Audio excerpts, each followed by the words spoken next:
Good evening, Bahamas. Coming up tonight. Health Minister Dr. Dwayne Sands weighs in on the latest STD statistics. President of the Christian Council sounds off on the amended NPO bill.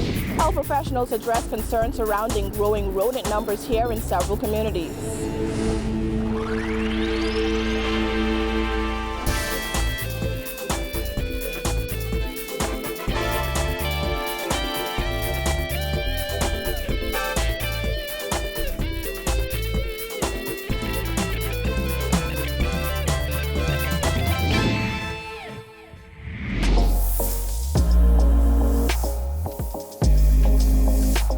Our news is brought to you by Alive. Welcome to Our News and thanks for joining us. I'm Kyle Joaquin. Top of news tonight, the Department of Health revealing startling statistics on the high rates of sexually transmitted infections in the Bahamas. The report revealed that there were more than 1,200 cases of chlamydia and gonorrhea reported last year. Jasmine Brown has the breakdown. Sands says those startling STD numbers aren't surprising. However, they are concerning. Not surprised. You may say saddened. According to statistics, more than 1,200 cases of chlamydia and gonorrhea were reported in 2018. This compares to 1,002 cases in 2017. There were also 265 cases of gonorrhea and 1,004 cases of chlamydia reported in the Bahamas in 2018. Between 2014 and 2018, there were 4,992 cases of chlamydia and 1,181 cases of gonorrhea. The report also noted that there was a 55% increase in positive tests among young people who are 15 to 29 between 2015 and 2018. It also noted a 38% increase in cases amongst 30 to 44-year-olds and a 173% increase among individuals over 45. Dr. Sands called the numbers worrying and added there may be a need to push more than abstinence, particularly when it comes to young people. The numbers speak for themselves. That to just say no is not an effective strategy.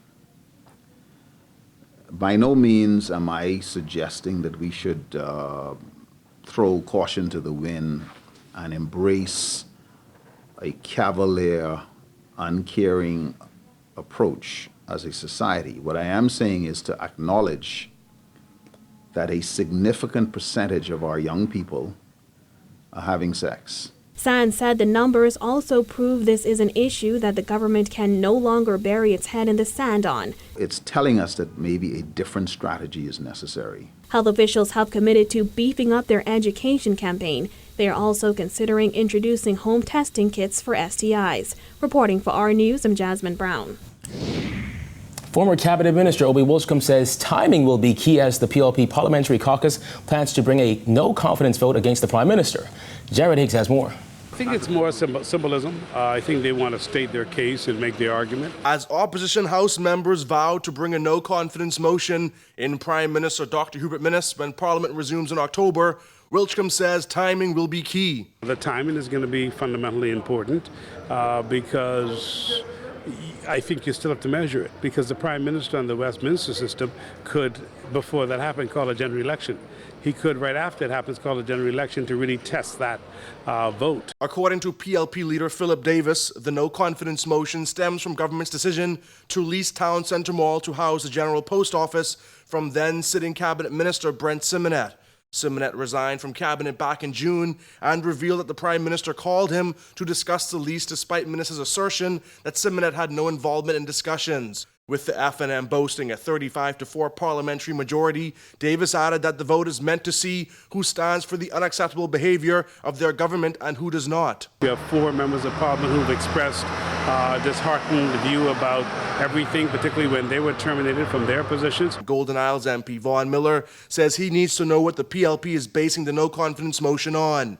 He added that he's also waiting to hear the Prime Minister's response to Simonet's admission that Minnis called him to discuss leasing the post office and ways to get around concerns over conflict of interest. There are a number of issues that are on the table right now that simply explains the true argument that the FNM has failed. You have the Brent Simonet situation. He says he doesn't want to stay beyond 65.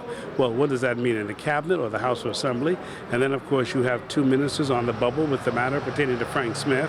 The House of Assembly will meet again on October 2nd. Reporting for Our News, I'm Jared Higgs. Though garbage collection in some areas has been bumped up to twice a week, some residents are frustrated with the amount of rodents in their community. Georgia Bain spoke with residents about the pesky problem.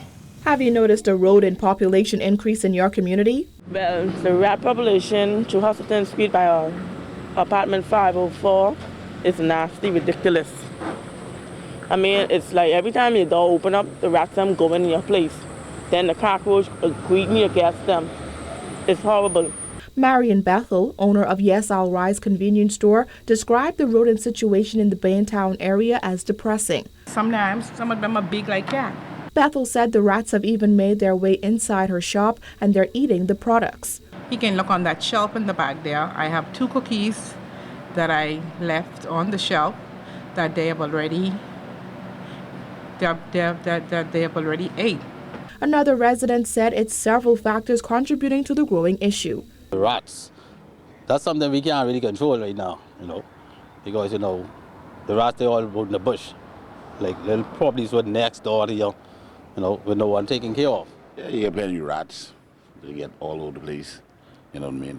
You come in Mason, you find out different, people throwing food down here, there.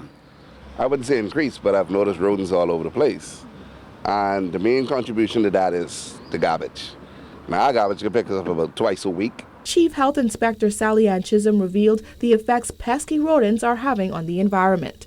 We have diseases such as leptospirosis and salmonellosis.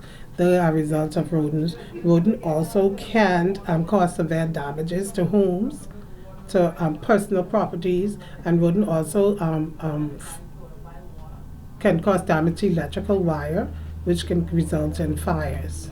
Chisholm encouraged residents to call the hotline number 302-5240 to alert inspectors who would then visit to apply additional treatment in troubled areas. The treatment will take a 3-phase, wherewith they visit a premise at least 3 times before this whole treatment, before the whole treatment is over. And within the 3 times, they look for live rodent. They put down the treatment, and after they put down the treatment, they look to see if there's a decrease. Now, while you can get your rat poison here at the Department of Environmental Health Services free of charge, health professionals simply recommend that you just properly secure your residential garbage and properly dispose of bulk waste. Reporting for Our News, I'm Georgia Bain. Thanks, Giorgio. Well, the upkeep of Potter's Key Dock getting a lot of attention after a photo surfaced showing bins overflowing with garbage. The whole thing is a mess. From household appliances to old tires, boxes, bottles, you name it. The garbage that sits in pockets of Potter's Key Dock is almost unavoidable. Stephen Johnson was out on the dock Wednesday afternoon putting a car on the boat. He called it unsightly. Sorry, I'll start from the beginning of the bridge and I'll push everything onto some barges. All of this is a mess. You start over? I'll start over from fresh. Wow. There's really, you're going to end up with the same thing. It's like you got a sword, you keep putting a band-aid on it, that's not going to do. You got to start it from the beginning. A post on Facebook showing a pile of garbage has since gotten a lot of reaction, with one Facebook user saying, "That area, like many others in Nassau, is filthy. Speaks to the mindset of our people. Nassau is only clean in spots, but a dirty island. Sad." Another said, "Out there is a total mess, nasty and filthy. It's ridiculous." Some also took issue with the fact that tourists sometimes traverse the area, like this user who said, "It must be a fantastic view from on top of PI Bridge looking down below at the Nassau garbage dump." When Our News visited Potter's Key Dock, we noticed the usual trailers sitting around, but under and around them, garbage, and a whole lot of it. There are areas like this old electrical room on the western portion of the dock that's filled with old paper, clothing, and even shoes. Not far from there, a no dumping sign. Old plastic wrap and bottles hid in and between the trailers and under old boat parts. Not to be forgotten, the derelict vehicles. And every garbage container we found was overflowing. Look around. It's all a mess. You got trailers sitting down there for months. When last they moved. This shouldn't be like this. It should be a situation where a trailer should come out here, get on a boat, or get on a truck and head off the dock. Well, Transport Minister Remwood Welch said it's a matter he will look into. Still to come, what the Christian Council thinks of the amended nonprofit bill. Plus, the PLP demands that a WSC board member be fired for his homophobic and racist rant. Stay tuned.